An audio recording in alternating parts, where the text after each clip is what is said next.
Welcome to Yellow Tunnel. My name is Lars Papel. I'm CEO and founder of Yellow Tunnel, and today we're going to have a weekly strategy.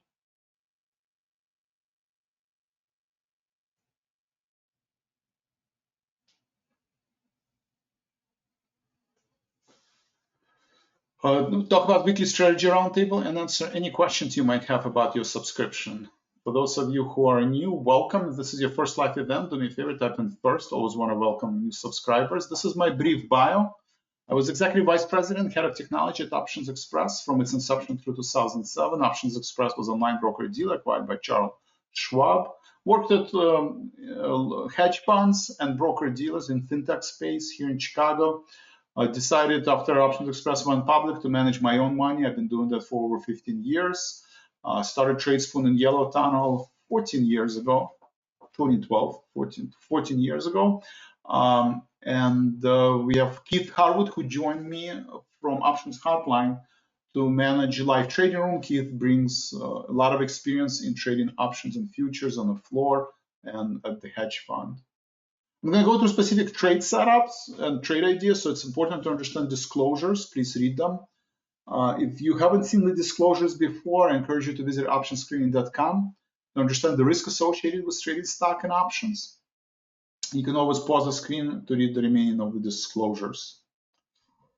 All right, let's take a look at the market and see what to expect next. So what to expect next? The main chart would be 10-year yield. This is something that I'm watching. I've been watching that for, my approach is top to bottom. You can see back in 22, when we had the last bear market in 22, we did reach 430 level. We stayed above 430 level throughout the 2026, and now the 10-year yield broke through the May of 25 high and on its way to, well, first thing 4.80. It's not that far from 4.80, which would be the 2024 high and 2025 high.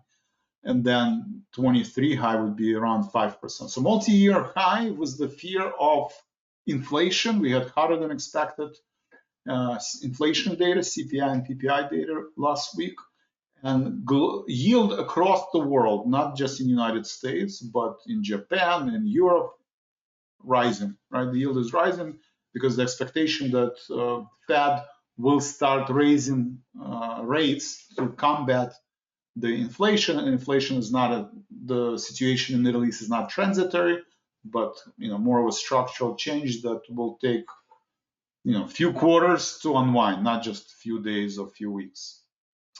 So situation in Middle East has not changed. We did have the Trump administration went to China to try to improve the relationship between two countries and get China's help to convince Iran to reopen the Strait of Hormuz. So far, based on the crude oil prices, not anything has changed, right? If you look at the weekly chart, and for the past, since the beginning of the conflict in the beginning of March, crude oil staying the same. The positive news that a lot of people expected that the crude oil by this time will be at 150, 200 if the Strait of Hormuz is closed for March, April, and now most of the May, right? It's almost 3 months into the conflict. But the crude oil has not moved higher. No new signal, right? Brent, similar. It's elevated, obviously, but it's not making new signal. The only thing that's making new signal is Brent crude. Oh, not Brent, gasoline futures. Gasoline futures are higher than they were in the beginning of the conflict in March, but marginally. And the market is not that far away from all-time high, right? It's not that far away from all-time high because on one hand, you have conflict in the Middle East and high inflation,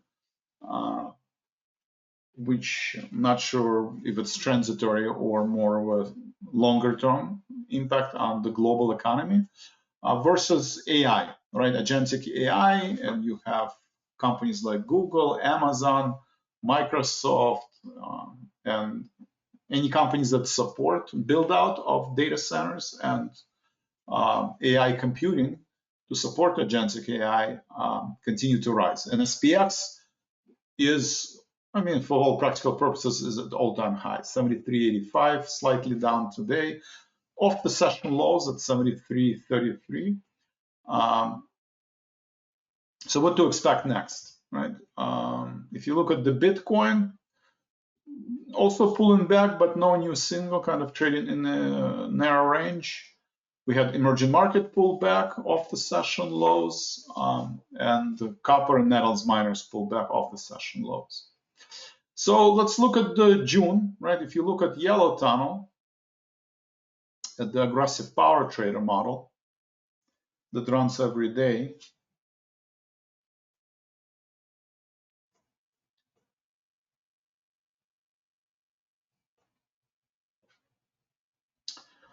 spiders, the model basically see in the next 10 days potentially reaching 737 kind of average price, but 1 month out, 2 months out, it doesn't see a lot of momentum outside of 737.40. So it's still bullish. It shows the bullish trend, but it shows that market is overbought if you look at the medium-term range, right? That it could gravitate toward either 700 or potentially 720. 10-year momentum is deteriorating. It's flat. It's kind of showing you that we're at the current level. So I agree with the market. I think we need to, if you look at the spiders, momentum is definitely deteriorating. We had 3 days of lower lows, lower highs, lower lows. So we stopped right at the 50-day, 20-day moving average, 730. But we're still pretty far away from the 50 and 100-day moving average, which is around 700. So I think 7,300 is the current support that's been there for the past 2 weeks. If the 20-day moving average does not hold, by default, and the gamma will become negative, probably right below that 20-day moving average, that opens the door to retest 700. We do have Nvidia earnings that going to be there tomorrow, right? I don't know if it's going to change the mind of the market. I think the best indicator is the inflation, and as long as the inflation continues, as long as the 10-year yield and 2-year yield continue to rise, right, and making new highs, I think market probably short-term, at least in consolidation mode. How much the market can sell off is at 5%, 10%, 15%. Again, will be determined by the yield. Yield will be determined by 2 things. One is the Fed response. We have a new chair, Fed chair, in the U.S. FOMC committee, right? What's his name? Warsh. And that creates uncertainty. We don't know how the new Fed will react to the rapid rise in inflationary pressures, right? Will they talk about rate hikes, right? Or will they talk about rate cuts, right? Nobody knows, but based on the bond market expectation that the new Fed, and especially that employment is stable, that the new Fed will start at least talking about potential rate hike. And change the words that this conflict is transitory, energy prices are transitory, and if they change the language that this is more of a longer-term problem, and they would have to increase the rate cuts, then the yield is going to continue going high, potentially to 5%. And I think at that point, volatility will pick up, right? Volatility would pick up, and market would have a deeper pullback. So that would be the bearish argument. Obviously, if the new Fed response basically at least repeats what was said by Powell in terms of that this energy shock is transitory, and it will be resolved sometime in the summer, and there is no reason to raise rate, then rates will come down, or especially if there is a progress in Middle East conversation and Middle East situation, then the market will respond. For now, first thing first, QQQ is at 700. We briefly broke through it yesterday, tested 700, today 700. So far we're holding 700 level, right? There's potential progress in Middle East. Iran is responding to the United States offer and trying to come up with better terms. So maybe there could be a better deal, right? So far, QQQ is flat. Semiconductors is bouncing off of 20-day moving average successfully. And small caps also trading at the strong support, right? A lot of indexes are sitting at the major support level. Small caps, right, very sensitive to interest rates, drop below 20-day moving average, and retesting this breakout level back in January. Tested once, tested twice, so far successful. And then if you look at the emerging market, same situation, right? It briefly broke through the 20-day moving average through this breakout level back in February of 26, an emerging market, and it's bouncing back. So that's stable. So then the question is, if you look at the trading, usually I treat it as distribution of possible outcomes, right? If you look at the trading, nothing has 100% certainty, but you have certain probability that the stock market is going to be at all-time high, 7,500 or 7,000. For now, it doesn't make sense to look too much further than May is behind us, but let's look into June expiration, right? So we have June expiration coming up. From seasonality point of view, June and July have been pretty bullish months, right? So bulls would argue that from seasonality point of view, if you look at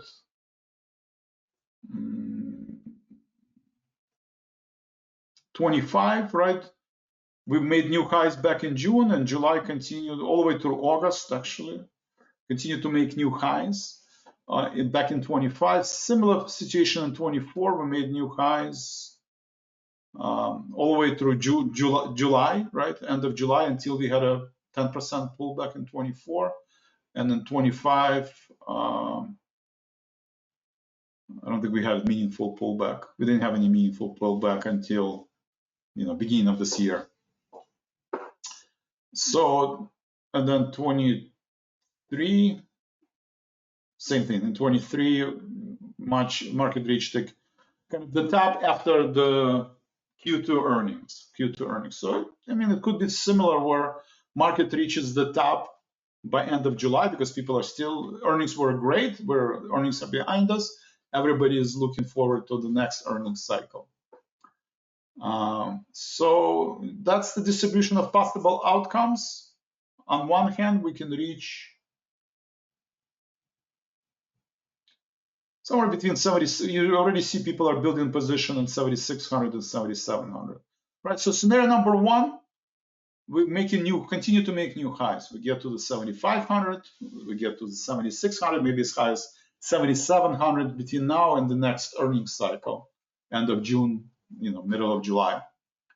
The second scenario, we're trading in the range, right? It's unclear when Strait of Hormuz will reopen and energy prices will stabilize. So one day we are concentrating on the AI, and the other day we're concentrating on oil, and then oil prices. So then situation two, right? We're trading somewhere between 7,000, 7,100 and 75, 7,600. Scenario number two. Scenario number three, we break through this major support level, 7,000, right? And maybe signs of recession, or oil prices jump to 150, like everybody expected crude oil to be at 150, 200. If that happens, or yield is above 5%, right? 10-year is above 5%, or oil prices at 150, then you have situation number three. So how many of you think we're going to have scenario number one, where we're retesting all-time highs, continue to make new time highs as people feel optimistic about the current earnings season and then the next earnings cycle due to agentic AI, efficiency, and investment into AI infrastructure? How many of you say scenario two, for every good news there is a bad news, or there's still elevated level of uncertainty, level two? And how many of you, but things are stable, right? And how many of you say three, signs of recession or signs of hyperinflation, yield is above 5%, oil prices at 150, and we have scenario number three. We have a lot of people today. Yay. Alan, Balash, Brand, FT, I assume it's that, of Fred, Patrick, Gordon, Michael, Tim, Patrick, Bill, All right, we have ones and twos. Thank you. Patrick, one.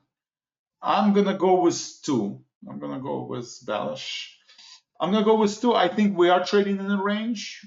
We'll probably reach the top for at least short term, right? Probably not going to break it.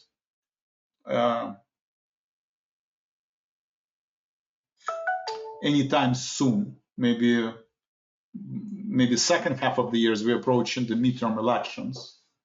But for now, I think the top is set, right? I think the top is set. And it's going to be hard for the market to break through the stop, right? Break through the 7,500 on SPX. I mean, marginal breakout, but still, I think we're going to spend majority of the time somewhere between 7,000 and 7,500. So the room is getting thin on the upside. This is where I would consider raising cash.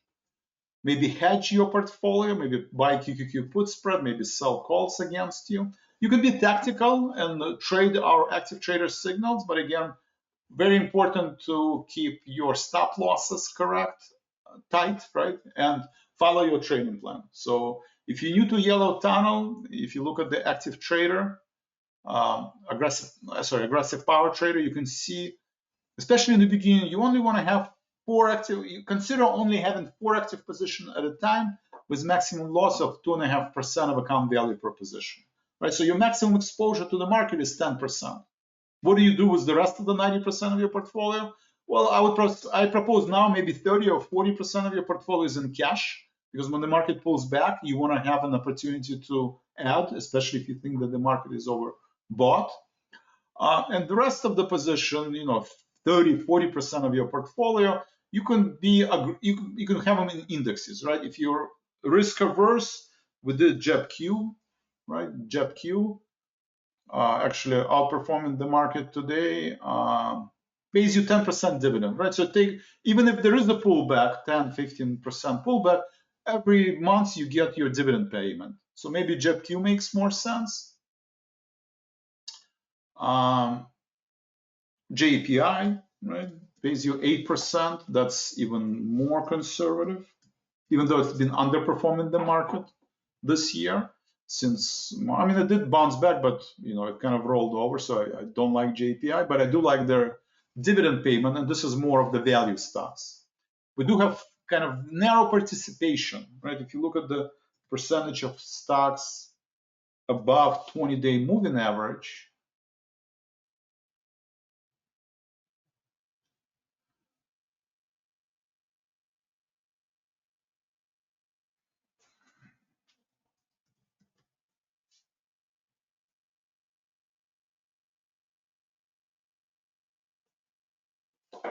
right, you had a sharp drop. It's not oversold, but very narrow leadership, right? We were actually at April, we were at 85%, and now only 36% of the companies above 26-day moving average. So very narrow participation, usually just AI-related names, right? High beta names. So in terms of signals, so again, 4%. So the rest of those stocks, you could be either in value stocks that pays you dividend. I personally have it in QQQ. I have a position, maybe 10-15% of my portfolio is in QQQ, and 10-15% of my position is in emerging market. Both have AI-related theme. Both have been outperforming the market. So I think it makes sense, and you can hedge them, your positions. But this, I would keep them as a stock, and the rest you can do options. So today, for example, the signal was CSX, Railroad, F5, NASDAQ, right? These are aggressive power trader. The signal is generated before the market opens. Usually by 8:30 a.m. before market opens, you see these signals. I usually do them the night before. It gives you entry points, adjusted entry point. CSX 46.38, so it's actually reached a high level today. So it does show you that potentially CSX at 46.30 is overbought. But you can see railroads, right? There will be a bullish argument. Railroads are doing well. So if railroads are doing well and semiconductors, these are the proxy for the economy, right? For the operating system of the economy. So no signs of recession, right? Goldman actually came out and said that the probability of recession actually is dropping despite the higher than expected oil prices. So CSX is a good signal this morning. F5 is a good signal, continues to outperform the market, up another 1%, right? From the time it generates signal. NASDAQ looks like today is a good day, that despite market down, our signals are actually outperforming. NASDAQ is up another 0.5%, above 50 to 100-day moving average. So this is the signals. These are the signals that you can use on daily basis to trade, right? If you need to create these 4 or 5 trade ideas, you can trade stock. If you're more comfortable with trading stocks, you can trade options if you're comfortable with more options. Some of them have monthly expiration, some of them, like CSX, has weekly expiration. You can trade this Friday, you can trade next Friday. It just depends on your trading style, right? But these are the signals that I would consider. It does give you suggested entry price, suggested exit prices, or at 46.20 you want to trim, at 45.44 you want to potentially add. If I trade any of these positions, you'll see them under orders and positions. You can see history of signals. Yesterday we had LRCX, NASDAQ. I don't think it was yesterday. So today is. Yesterday was Transocean APO. So Transocean I actually traded.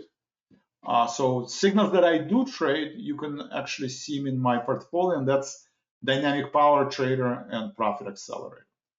So aggressive power, what else is an aggressive power trader? Recordings, live trading room recordings. So every trading room is recorded, and you can see Keith or I doing the explanation. We go over market conditions and we explain why we get into a certain trade, why we get out of the certain trade, or how to defend the trade. So I encourage you to either participate in live trading room, or some of you don't have time, which I understand, then please try to watch the recording, and that's under recordings. If you have your own stock, like Nvidia is announcing earnings, you want to see, okay, what does the model think about Nvidia next 10 days? I mean, still see strong momentum. Nvidia did break out, and it's close to all-time high, but it's a little bit ahead of itself. In the next 2 months, model doesn't see a breakout did not see a breakout above 200 level. These data, the 1 month, 2 months predictions only get updated in the beginning of every month. So on May 1st, model did not see a breakout of Nvidia, right? But it did, right? It was able to actually get above this level. So now, you can make a decision, going into the earnings. Do you want to be bullish, neutral, and you can perform the AI analysis. Weekly power traders, similar model, right? Just analyzes different data sets. It takes longer term view. The view is 5 to 10 days. Aggressive power trader is 1 to 2 days. This is signal for a couple weeks. Active trader, you can hold a couple days, you can hold a week. Weekly trader is, the idea is to hold it for a week, 2, or beyond. And you have some familiar names. Cisco Systems is in strong uptrend. Energy, EOG, has been in strong uptrend. Google, LRCX, NASDAQ, they're all in strong uptrend. ONYAC. So you can see it's either the AI-related names, whether like Google, that have their own chips and their own model, subsidized by the search marketing, or Cisco, that in infrastructure play, that has data centers and connectivity, right? Your routers, your Cisco firewalls, and security. But those are the signals, and same idea. You can execute them using options or option spreads. You can buy them using stocks. If I trade any of these positions, you will see them here. You can enter your phone number to get SMS message every time I trade. But that would be the approach. So the trades like Transocean, you would see in Dynamic Power Trader. So Dynamic Power Trader, signal comes out every day or every week, and then I looked and I rebalanced my portfolio. So Citigroup dropped this morning. I decided June is just too close. I'm down more than half of my original entry point, and that's usually when I want to exit the position. I mean, we might or might not interest rates drop. Right now, I'm not sure if it's going to happen until June. So following the plan, if the option loses half of its value, right, or if your position is down $250, right, 2.5%, on $10,000 will be $250, on $5,000 will be $125. But usually, if the position is down 50%, I'm inclined to exit on option position. Stock positions, you have time. So yesterday, Transocean was a good signal. This was a quickly, I got in into 50 cents and exited out at 80 cents, right? This was a live trading room. In the morning, signal was posted on Sunday. Trim my Halliburton position. So you have a combination of stock and option trades. A lot of people ask me, Vlad, what if I'm an option trader? Do you have stock signal? What if I'm a stock signal? Do you have options? I try to do both. You get alert, and I send email where I would say, listen, if you bought a stock, maybe trim half of your position. If you bought option, just maybe close either half of your option position or close entirely. So that would be an example of dynamic power trader. And then we have earnings power trader. This is more of aggressive options trading, takes advantage of the elevated volatility. So we have Nvidia, lows, TGX announcing earnings. Nvidia announces earnings tomorrow. I will do aggressive option strategy that expires this Friday. On Nvidia, I would look at the positioning data, and sometimes I'm long volatility, sometimes I'm short volatility. Not sure what I'm gonna do. I mean, probably sell put spread. Last couple of weeks I've been selling put spread. Call spreads, I'm not sure, right? You can sell call spreads and be short volatility, or you can be long volatility and buy call spreads. So for some stuff, for some trades, it worked out well, where you have a well-defined risk, but then you have an outsized return, right? In the weekly power trade, if you look at the orders, like Cisco. Actually, Cisco I did not do. I just sold the put spread. Yeah, Cisco I just sold the put spread. But on Intel,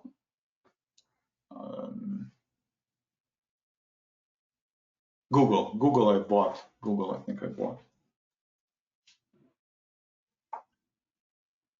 Yeah, Google. So this is an example where I received the credit of 41 cents, and basically the debit was 60 cents. So I spent 20 cents on this debit transaction, and I was able to close it for $1.70, right? Because Google had a very strong move to the upside after the earnings, right? So Google, Intel,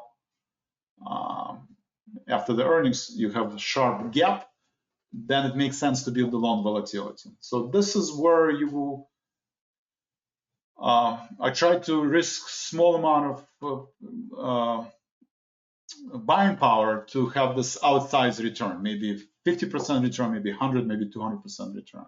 So that's earnings power trader. And finally, profit accelerators, similar to dynamic power trader, is just more of if people feel more comfortable trading stocks, then I suggest stock positions. They're more comfortable trading options, offer options positions. Any questions? Ellen, Balish, Brand, Ted, Tom, Gordon, Michael, Patrick, Tim, Bill, William. Any questions? So as you can see, in terms of trade ideas, I think I'm long Halliburton. Not this Halliburton, the other Halliburton. So energy names are in strong uptrend. Halliburton is breaking out. Still have a position. You can buy option or option spread or stock. Transocean, I think small percentage of your portfolio could be in the energy names, because until there is a solution to the Middle East, the oil prices will be high and elevated, right? There's no way around it. Obviously, it's very overbought, and any signs that there is increased traffic through the Strait of Hormuz, and oil prices will drop significantly. So that's why you want to trade options, right? If you have Halliburton stock and it made a nice move, 5-10%, maybe you want to buy an option, or maybe you want to buy option spread. If you're not comfortable, you can buy stock, sell, buy put spread. I would buy a put spread to hedge your portfolio. So that has worked pretty well. What else? Energy. I mean, I do like Cisco and Google, LRCX. These are all strong signals. Cisco actually not pulling back. So Cisco is one of my favorite stocks. Google is also very strong uptrend. I think these are all good signals to buy and pull back, again, stock or option spreads. What else? LRCX, NASDAQ. Exchanges are doing well. NASDAQ looks like, I mean, underperforming, but short term is an uptrend since the conflict, kind of, since the beginning of the conflict. It's been trading higher. Same could be said about CME. So exchanges are doing well. NASDAQ, semiconductors, I think small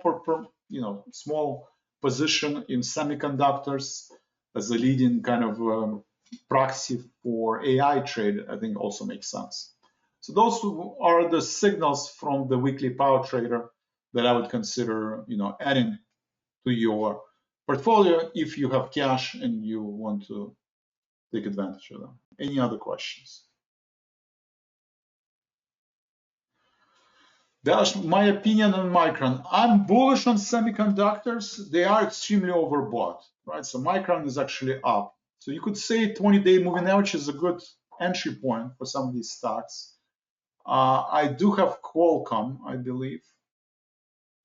So I still have a Qualcomm position, option and stock. So, yeah. So Micron is strong. I mean, Qualcomm is strong, right? These have been good signals. But it's the view on the market. I think short term we reached the top, so I would, if I trade these names, it would be short term aggressive trader, right? You would get in, and if it goes up, you try to get out using options or small stock positions. Longer term view, I think summer is going to be volatile. A lot of people do expect, 10 to 15% correction if the oil prices don't go lower, or if the Fed decides to change their rhetoric and respond to the inflation, right? This chart is not a good chart, right? It was okay until it was lower than 450, but now it's getting into this dangerous territory where the panic could start at any moment, right? Bond market is much bigger than equity market. So if the auctions don't go well and everyone demands higher yield across the world, the financial conditions will tighten. It will be very hard to finance and build out these data centers, and the market will react accordingly. So right now, you can trade anything, like these short-term aggressive trading makes sense, but keep your stop levels tight. Make sure you don't risk more than 2.5% of your portfolio per trade. Bullish, thank you. Any other questions? Alan, Bullish, Brad, Ted, Tom, Go, Gordon, Michael, Nikolai, Patrick, Tim, Bill. I mean, outside of that, if you look at the weekly chart, it's very hard to find a place where it makes sense to invest outside of energy and AI, right? If you look at the retail sector, that got beat up. Obviously energy related. Energy is doing well. Metals and miners, this triple top also doesn't look really good. Consumer discretionary hasn't done anything since 25. Healthcare pulling back, utilities pulled back, consumer staples pulled back. Industrials are not going anywhere, financials are not going anywhere, home builders are not going anywhere, biotech also kind of consolidating. REITs going same level. So, most price action is QQQ, semiconductors, and some of the high beta stocks related to AI. Any other questions? Gold and silver. That's an interest rate decision. So silver did pull back, gold pulled back. I did like silver. It did get to the 80 level. I was excited about this. But again, the 10-year yield is pushing silver down. So as long as the 10-year yield is above 10%, silver is going to be under pressure. And it's been not going anywhere since December.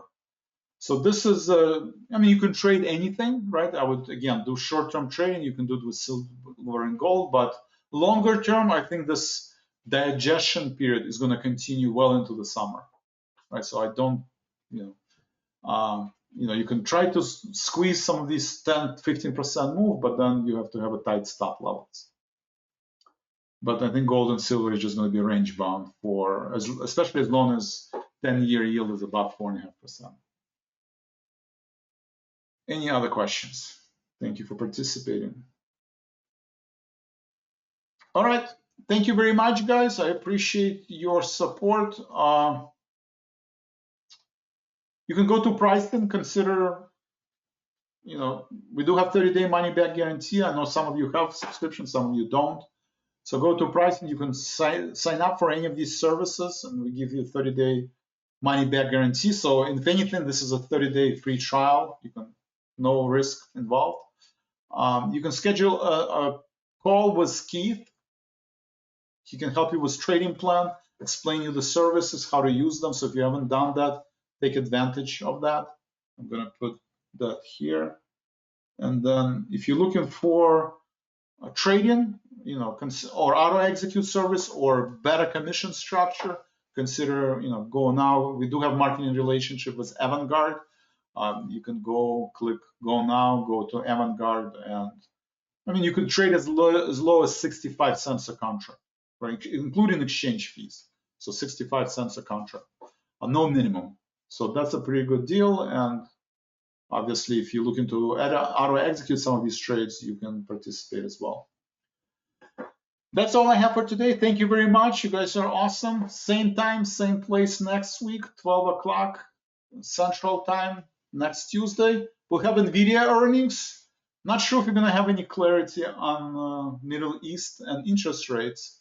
And we can discuss if the interest rates are pushing the market down or if we found some kind of a stabilization. Thank you very much and have a great day.